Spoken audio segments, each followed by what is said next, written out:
Hello, this is Lydia Brown. I'm still running for president. You should definitely vote for me. I would like to introduce you all to my Secretary of State, Amelia Ann Catt. She is very good at the internet. Now, I'm going to read to you another speech. It is, incidentally, about not the freedom of speech. It is about something else, because I write speeches about different things. This one is about how the freedom of assembly is great. Oh, the Secretary of State is now leaning on the keyboard.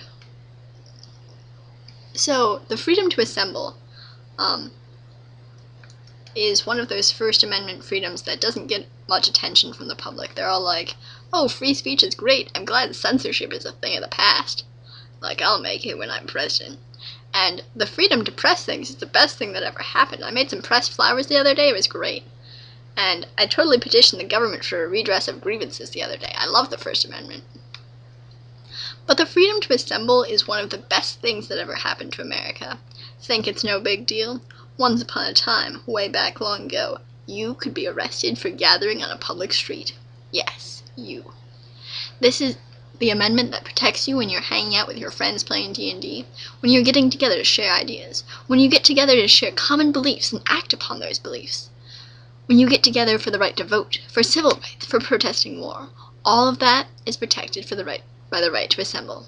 Right now, the freedom to assemble is protecting the Occupy Wall Street movement. America is such a great place. I don't know actually how I will scroll down with the Secretary of State using the keyboard.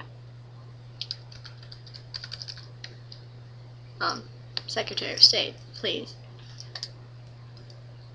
Sorry. The Constitution only protects the peaceful right to assemble. It does not protect the rights of anyone who wishes to incite others into violence, who want to block a public street, close a school, or otherwise endanger life, property, or public safety. When these things are at stake, the courts will usually rule in favor of the city and local governments. So Group A is protesting the new library that's being built right across the school, because the new library sucks.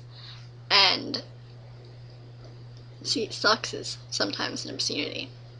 I could be protested about my freedom of speech there. So Group A wants to protest the library across the school because it sucks. And the local government is all like, hey, no, you shouldn't do that because you're gonna bother the kids in school. And Group A is like, yeah, but freedom to assemble. And so the local government is all like, yeah, let's go to court, man. This is serious business here. Libraries are serious business. And the court's gonna be all like, well, it looks like you are kind of sort of inciting others to violence because you're blocking a public street and you're sort of closing a school, or foreclosing a school. You're interrupting the school people here. And Group A was like, okay, I guess we will protest in the back of the library. And everyone was happy, except for the librarians, because they didn't get paid because the library was shut down. That's the end of that story. So this guy, Justice Charles Evans Hughes, yeah, I know, right? He said in the Dijon versus Oregon case that assembly was a fundamental right comparable in every way to freedom of speech and of the press. Under the 14th Amendment, he wrote, assembly deserves the same legal protection at the state and local levels as at the federal level. And he's right, that guy is right, and as president, I will protect your right to assemble. On the internet. In real life, you're gonna have to fend for yourself. See, this nation's founders set up a system that provides for year-round public discussion in the marketplace of ideas, not limited to political and social discourse just every 4 years. Messy, noisy, and even bothersome at times, to be certain. But assembly is a unique right that guarantees that our collective voices will, at the least, be heard in the halls of the government.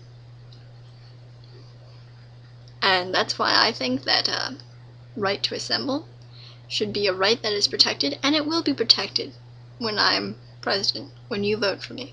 Vote for Brown. 2012? I can do that. I'm not 17. What are you talking about? Vote for me and the Secretary of State. We will make the best team. I can turn off the video camera. What do you